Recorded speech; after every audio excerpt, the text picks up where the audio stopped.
flat like this, which has the level of period detailing and features that it does, was a nightmare. And it just kept falling through because of that. So I ended up agreeing the deal we actually agreed the deal, I think, at 100 grand below the next buyer, just because we were experienced developers buying it. So what were you buying it for then? So we were paying 1.35. I think there was a buyer at 1.45 who was an end user, but I think the seller was so fed up with it falling through that he thought there's no way an end user is going to buy it because of what's happened. And what was it listed at? You remember? I think it was at 1.5. Okay, cool. So a fair discount of some sort. Yeah, 150k, so 10% off. And then, what we did really is we agreed the deal, and we managed to. I've got a very good architect who's a very close friend of mine, and I've got a very good solicitor.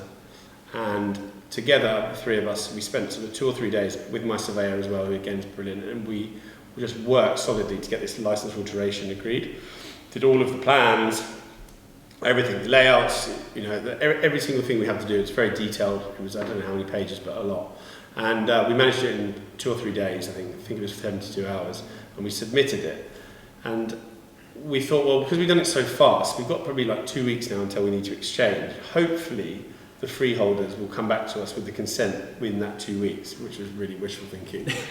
So we carried on plodding along with the deal and doing all the legals back and forth.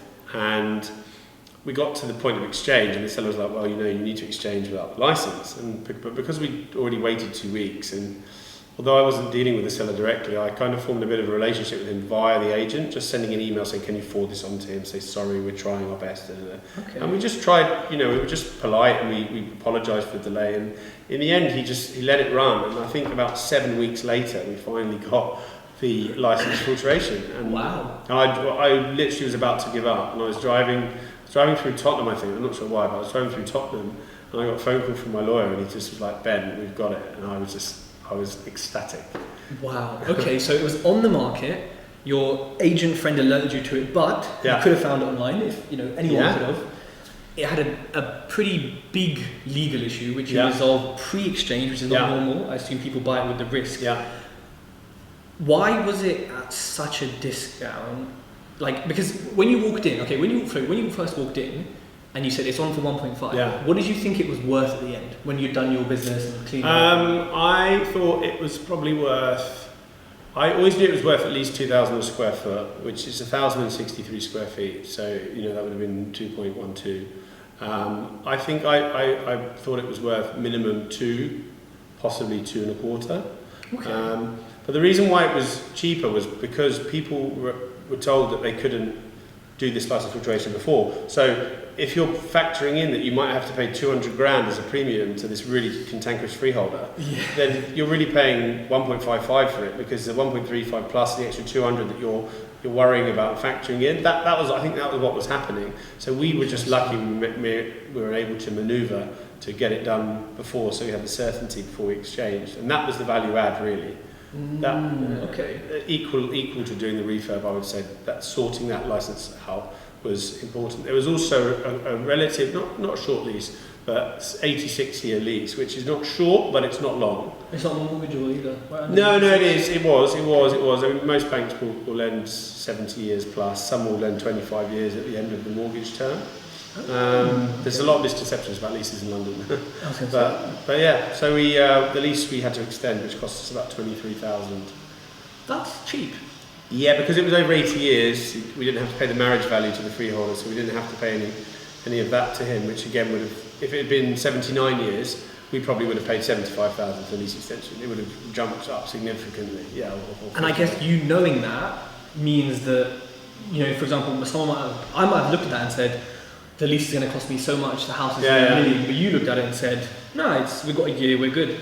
Which I think is something that you may not realise, but I think people are going to hear is that you had the knowledge to then say, whatever, it's fine. Well, I guess so, yeah. I mean, I think one thing about extending leases is you have to have lived in the property 2 years normally before you can, if my knowledge serves me correctly. And if not, you can get the current seller to serve a Section 42 notice, which you tend to do between exchange and completion. Yes. And you have to have an agreed price within that Section 42 notice to the freeholder. So not an agreed price, a suggested lease extension premium value. it cannot, if it's ridiculous, then it can be thrown out. So you have to get it right. So what we did is we had a desktop valuation done for £600 by a local surveyor's firm, and they gave us a figure. I think we started at 19k and we worked it up, and we ended up paying 20k plus costs. So we got it for what we thought we would. And what did you extend the lease to? We added 90 years. You employ your build team? I don't employ them, no. I subcontract, and I've got another business doing design and build, and they do work for both companies, but they almost exclusively work for me. Have you ever been ripped off by a builder? Never. I think that's the first thing with You were builders. the only developer. I don't think I've ever, no, never. I think the first rule of dealing with builders who you don't know is never advancing too much money. Yes. And, because if you're only advancing them 10k or whatever, the worst you're going to lose is maybe 5 or 6k of materials, because they would have done some work. So touch wood, I've been lucky. But, I think you get a vibe about people, when you meet them, whether they're good or not, whether they're going to try and screw you, and, it's like anyone you meet in life, isn't it? You just try and suss them out. You seem alright. Yeah, I hope so. When your table's gone, you wouldn't say that. Yeah. Good luck carrying it. It's very heavy. Wow. Okay, it's about as much as me then. With the builders then, are you? I'm assuming you give them a spec of works longer than your arm, and you say sockets here, detail here. Yeah. Are you the project manager who's very detailed, and you walk on site saying, "What's this? Why isn't it done?" Yeah, I'm on site most days. Look, I'm always learning. I think when you stop learning in your business, you should probably exit the industry. And every day I'm learning. And I was, when I came into development, I was very clued up on the property side, or hopefully very clued up on the property side, but less clued up on the construction side, because I'd been an estate agent, I hadn't been a builder. So over the last 6 or 7 years, I've had to learn a lot, and I'm a lot more knowledgeable now than I was six years ago. But I'm here every day, or most days. Maybe not after a heavy Saturday night. I might wait till Monday. But I try and be here as regularly as possible and sort of absorb what they're doing. And how long did this refurb take? This took about 5.5 months. That's good. Yeah, I think it was quite good. It should have taken probably 4.5, but we had COVID-19 issues with the kitchen was delayed or had to cancel the kitchen. It was coming from Germany, and I don't know, I'm not sure what the issue was. I think they couldn't get a lorry to carry it over. It's something very strange. I think a lot of people have used COVID as well as an excuse not to just to be poor in their business. Not many people, but some have. I've found that. It's COVID. And I thought, you weren't that great last time before COVID. Yeah. You're just even the same way. So that delayed us. And the wardrobes, I've got a really lovely supplier of wardrobes, and he's a really good guy, but he couldn't get them over from Italy. And this was when Italy was like right in the grip of the pandemic. So I had to make a call. We paid $4,500 as a deposit, and I was just like, just cancel it, give me a credit note, I promise I'll buy more wardrobes from you. And to be fair to them, they did. And then that delayed us by a week or two, and we had a few restoration difficulties. So a lot of this is original features. I mean, for people listening, can you maybe talk us through some of the features that are original, something you added? Sure. So almost everything is original. A lot of it's had to be restored. We've got the original panelling, which is beautiful. 6 panels in this room, and then 7 actually. And they're made from plaster. They're plaster. Yeah, they're plaster. They're hand carved. We make hand molds. We've got a master craftsman who comes in, and he does all the plaster. So not Davey or plaster from around No. You've got to do it properly, because they want to know who your suppliers are and stuff. You have to put this all in the listed building application. Okay. So you can't bodge it. It doesn't look. It looks. No. Wow. And the skirtings here unusually are actually all plaster. Really? Which is unusual. Although I did a flat in Linden Gardens in Notting Hill last year, and that had plaster skirtings. They are huge. Yeah, I think it's probably quite quick to just take the mould and lay them back in the day. And we've got this incredible cornicing, which is actually 700 millimetres deep, which is ridiculously big. Wow. And this 1900 wallpaper, it's not original, but it was sort of part of the story of the house, I guess. This fireplace is the same period, and I actually going to snag that tomorrow. So don't look there. Yeah, and then what else have we got? We've got the listeners can't see, but we've got 2 beautiful Corinthian pillars here. They're gorgeous. Which were restored. All the doors are curved. The doors are, what are they? 8 foot? I would think probably 10 foot. Yeah. They are maybe huge. 2.8 meters. Yeah, and then they're curved, but they've got plaster all the way around them. And then, there were so many beautiful beautiful features. And it costs more, right, to restore than it does to just strip and anything period features. Something I've learned in development is anything that's got glazing involved is expensive. Anything that's curved is expensive, and anything that's period feature restoration is expensive. It's expensive, yeah. You know, most of other things you can get away with, but all of these, we've got 3 beautiful French windows here, and all of the original shutters, and they all had to be restored as well. And actually, my general builders restored them, wow. which they're very skilled, so they restored all of that. It was a labour of love, really. We added, in terms of what we added, the only thing we were allowed to add and what we got permission to add was this beautiful ceiling rose, it's which gorgeous. is 2 metres wide. And that's handmade from plaster? Yeah, it's made from a plaster specialist. And is that made in situ on the ceiling? It comes in certain pieces. And he attaches it to the ceiling? Yeah, they keep changing their sort of... We've bought lots of these from them. Every flat almost put one in. This is the biggest one. I think it was 2 pieces, the larger bit on the outside and the smaller bit on the inside were 2 separate pieces. I can't believe it's made out of plaster. Like, I'm used to seeing plaster slapped on a wall and just... But like to see such intricate features is something that you just don't see in certain parts of the UK. Yeah. Right? We've also got the conservatory in the second bedroom, which is where the leaded windows were, which I showed you. So for the listeners that can't see it, it was the conservatory at the back of the rear drawing room, because this flat that we sat in was originally the double drawing room of the house. It's a very grand townhouse in South Kent with the boudoir, which was like the retiring room of the lady of the house. And I showed you earlier when we were here the servants' stairs that go down to the old scullery, which is now probably a £1 million basement flat, or not more probably. So funny how times change. It really changed, yeah. And I think that's what's quite nice about this house is it's not just a flat. It's not just a flat. It's like, hold on, it has history, it has meaning, it has someone maybe royal, someone grand would have lived here and paid for all these crazy features. And I think it's nice to restore it, right? I loved it. I mean, I think I'm really lucky, and I was pretty honoured to be able to do it, because I used to drive down here when I was an agent years ago, and I had a couple of friends who had a similar first floor flat, who are actually both now running their own successful property buying agency. I won't say who, but they're around the corner, and I went to their flat, and I remember looking at it thinking, wow, I would love to be able to buy a flat like this one day and develop it. And then literally 2 streets down from where they lived, here we this are. flat, and this is like a lot grander than the flat they were renting was. Wow. Let's talk about cost then, because your kitchen costs as much as one of my whole refurbs, right? So I love seeing the cost of certain things, because I feel you can see and feel the value and difference. We can argue if it's the brand, if it's marketing, whatever, but undoubtedly, actually here's a question, if this was a magnet kitchen, would people walk in and say, ew, I'm not touching it? I don't think they would walk in and say they're not touching it. I think if you still put an expensive Miele appliances in there like we've got, and you put beautiful worktop, beautiful lighting, you would probably get away with it, although I think someone who knew kitchens and knew a bit about interiors would see that the doors were thinner and the detailing wasn't quite the doors good. are really thick actually, Yeah, I think they're 22 mil. A lot of kitchens are 18 mil. Yeah. But I always think when you're selling a flat, if people find something that's a bit off-key, they go around looking for other things that are off-key. And however good you are at developing, there's always things in a building that you never quite get 100% how you want, and people will see them. So if you can kind of keep them happy, looking at everything, wow, that's beautiful, not seeing anything that you've bodged or just not done properly, then they won't go around looking for other things, and therefore that will come across in the offer. I guess, The offer will be higher if they don't see any issues, because buyers tend to think in lumps of money. So if they see like a scratch, they won't be like, oh, that's 50 quid. They'll be like, yeah, 5 grand. But that's how buyers think, If there's a problem, if the bathroom hasn't been done, I can do a really nice bathroom for 5 grand.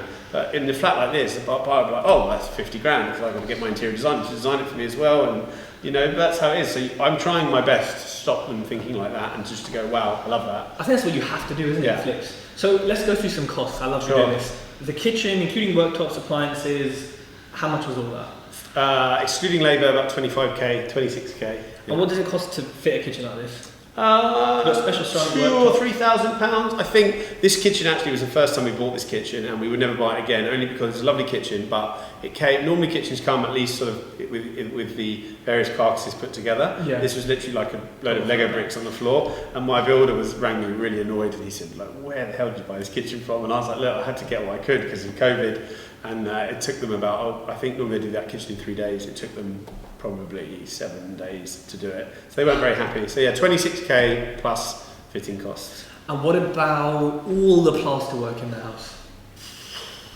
I think we spent 15 grand maybe. Not bad as I thought for the level of maybe more. There was a lot of work to do. We did a lot of work in the skirtings in the rear bedroom because a lot of them were damaged and trying to fill them up and make them look, restore them, So maybe not. I mean, woodwork, it would have run to tens of thousands of pounds. And the flooring, which is engineered oak. Engineered oak.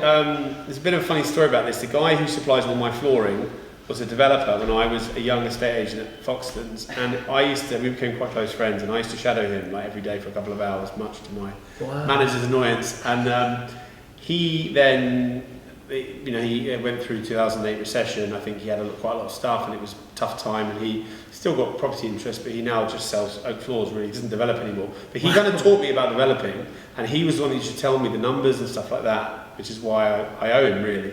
And now he supplies all my floors, so we work together in a different way. And he supplied this, and this was about I think about £85 a metre plus fitting costs. So I think probably looking 10 grand of flooring, maybe. See, it's not as expensive as it looks. I would have thought London, something like this would be way more. But actually, when you look at the cost of the whole price versus it's very efficiently priced. Yeah, there's a lot of other things. I mean, like these radiators are probably £1,200 each. There's 8 of them in the flat. Yeah, like they're these big ones. I mean, they are sexy. I mean, the Buster and Punch fittings are £20-30 a piece. The dimmer switches are like 200 each. Right, everything adds up. All of these bolts for the doors, I couldn't get them in the bronze colour. The whole flat is themed in bronze. Yeah. I couldn't get them in that colour from any supplier. I had issues with it, so I had to get a specialist metal worker to strip all the brass off and then remake them in that colour. The same with all the spotlights in the floor, all of the uplighters. Everything was custom done in bronze. So that's where the money starts to add up. No, I don't think. I think it's probably a paint effect. I'm giving away the secrets now. I was going to say it looks like a Greek statue. It's very bronze. Wow. But yeah, we did on the terrace. We had to do the resin bound gravel, which was there's a minimum charge because they normally do like a massive driveway. So they're like, how big is it? I was like 3 meters by 3 meters and a little strip. And they were like, well, we're going to have to charge you at least 1,700 quid or whatever. So they did that, and it all adds up. The labour costs there. And you furnish it and leave them with the furnishings? They generally buy the furnishings. So I use a company I rent the furniture, and they give me I pay for a year up front, which is you always get it. And you think, oh, that's a lot of money, but then you get a rebate. So I paid like 15k to rent the furniture, and I got 7,200 of that back. So it's essential in these parts of London to furnish. I think so. Even if I was selling something in the cheapest postcode in the UK, I think I'd still put a little table and chairs just to demonstrate the space from IKEA, for 100 quid. Yeah. I just think a lot of the people that buy these, especially here in the more expensive flats, a lot of the people that buy them, they're not creative people necessarily. They might be, an MD in an investment bank who is incredibly cerebral and mathematical, and not somebody who will come in and go, oh yeah, I can see where that sofa goes. So it's kind of my job to try and make it easy for them to see. And I think that's important because not all your buyers are going to be architects and artists who can understand colour and the way things are. Some people do, but a lot of people don't. So I try and it definitely makes a difference. Like I'm thinking about this empty, and this definitely, as sort of simple and basic as it might be, it still matches the theme. It kind of sets a vibe as well. Yeah. That I think also then can increase the price, right? Because they see themselves in it. Yeah. And you have carpet with silk in it, did you say? Some of the carpets that we buy have silk. I can't remember whether this one does or not, but it's I was sinking in it, people. Like it was soft. Yeah, it's really soft, and it's quite expensive. I think because I did my own bedroom in it at home, and it's not a big bedroom. It's like 12 by 12, and it was like 800 quid for that room, which I thought was quite a lot for a carpet. But because it's normally about 300 quid, right? So, but it's so soft. I mean, literally, if you haven't got shoes on it, you can kind of glide over it. So yeah, that was quite expensive, that carpet. I've got good carpet guys who I just take their advice really on stuff. And do you design in terms of like the colours, the tiles? Is it you the creative master? I am. So yes, I am, but I have help with it now. I think you need to be aware of what your limits are as you go up. through the price points, and I'm not an interior designer. I have an eye for colour and I have an eye for design, and I can design things and make them look nice, but I'm not as good as an interior designer who's doing it full time. Yeah. I've got my friend Nan, who's my architect, Nan Atichatpong, who is very talented, and he helps me with the layout. So normally I'll find a flat. I love floor plans, so I will sit on Microsoft Paint. This is true. I use Microsoft Paint like for hours each week. Hold on, so we're sitting in a £2 million house and use Microsoft Paint? Well, I do to get away to get across what I want. Yeah. So then I will say to Nan, right, I've taken the agent's plan, I've played around with it on Paint. This is what I think the layout should be. I was like, you go and improve it, and he will change it a little bit, tweak this, tweak that, and together it's a creative process together, and we'll come up with the layout. He doesn't really get involved at all in any of the colours and the interior design. Occasionally, but not really. I tend to do that, and then I work with the furniture rental company to pick the fabrics, and we go through it together. So, I pick the colour of the leather here, and I pick the colour of the sofa. And the paint on here is exactly the same as the kitchen, right? It's not actually. That's a putty. It's called putty, and that was a paint to sample from the other kitchen that they let me down on in Germany. Because it looks similar, doesn't it? This is like a mushroomy colour. So all the paint's from Little Green. We actually spray paint our flats now, so we don't the woodwork, but the ceiling's the same colour as the walls, which makes spraying it much easier. Are the walls white? No, the walls are colour called Linen Wash by Little Green. They're like off-white. Off-white cream, yeah. And we spray it, and we can spray this whole room in a day, which would take a few days to paint normally. Spraying I've seen is the future. Yeah. And actually, you know what? The quality looks... you couldn't tell me it's sprayed. The finish is better than with a brush, generally. But the only problem with spraying is when you have to, like here we've got to take these picture hooks out, when you have to roller it, you can sometimes see the difference. So when you're snagging, it can be a problem. But the guys are good. My decorator, Robbie, is exceptional, and he is very good at making it work. So people, you've heard the cost, the kind of cost you have in a 2.3 million? 2.305. 2.305. Yeah. So you bought it. So let's go through the figures then, top level. So you bought it for 1.35. Spent how much on the refurb? Spent just over $250,000 on the refurb. Is that normal? Is that sort of like? Yeah, we spend between 200 and 300 quid a square foot, which to a lot of people listening will be like, oh, that's ridiculous. But it's really, these are restorations rather than just refurbishments, and if you do them properly, you've got to spend the money. And then it sold for 2.305. 2.305. But then there was other costs in there. We had the lease extension. We had 120,000 of stamp duty. We had probably 70,000 pounds of estate agents fees. When you're selling? Yeah, I tend to do joint sole agencies.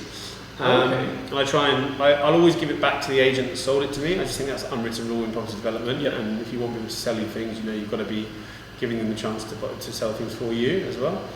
And I try and put if not, I'll just get the two best agents in the area and put them on it. And if they're competitive and not that big a fan of each other, then even better, because then they go hell for leather to try and sell it. But most agents now tend to get on better than they might have done 10 years ago. And the Foxton's days, it was really ruthless. I've heard. Yeah. So what is the profit pre-tax on this single deal?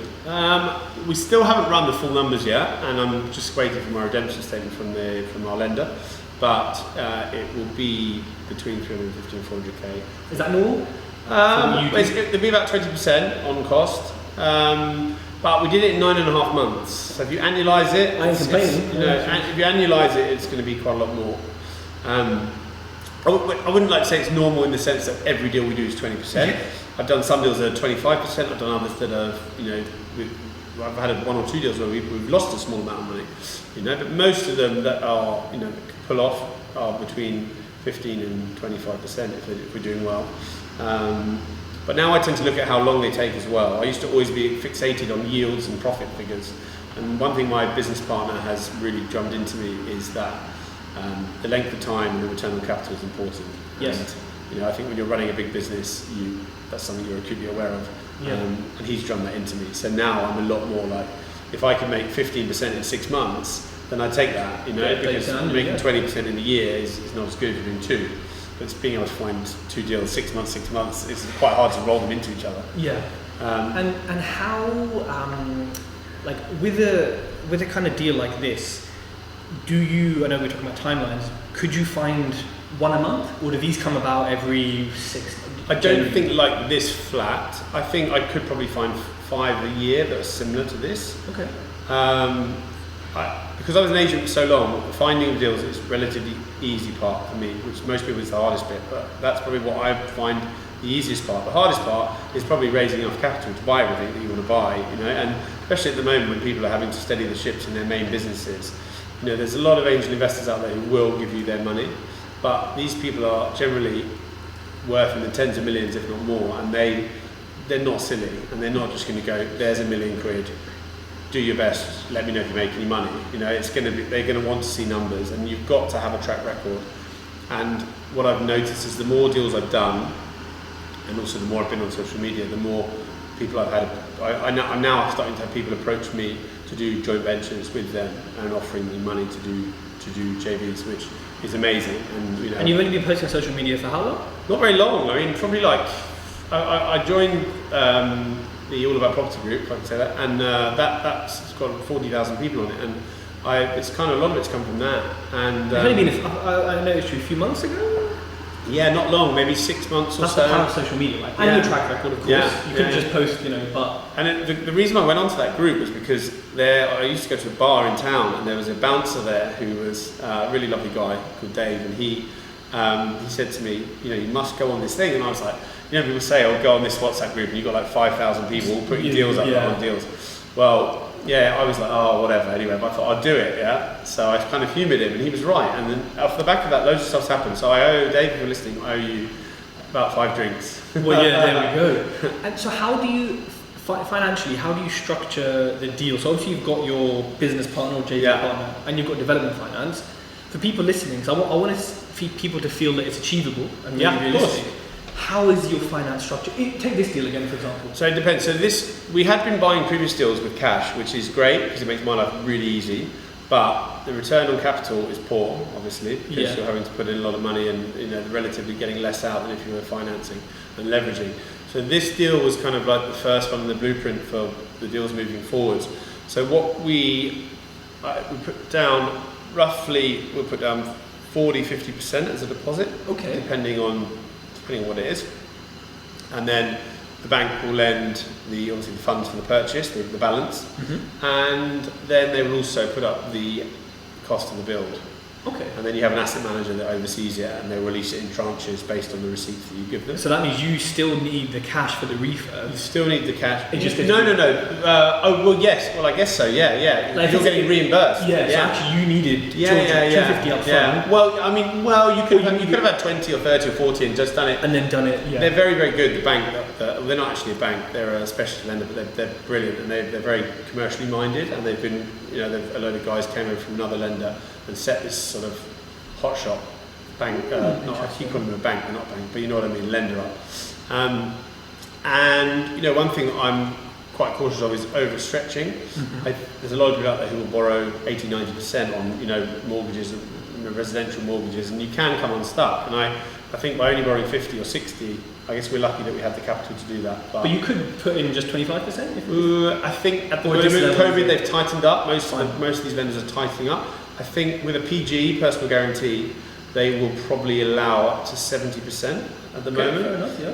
We don't have a PGE on this, and I try and avoid giving personal guarantees just because it is a risky business that we're in. I mean, the chance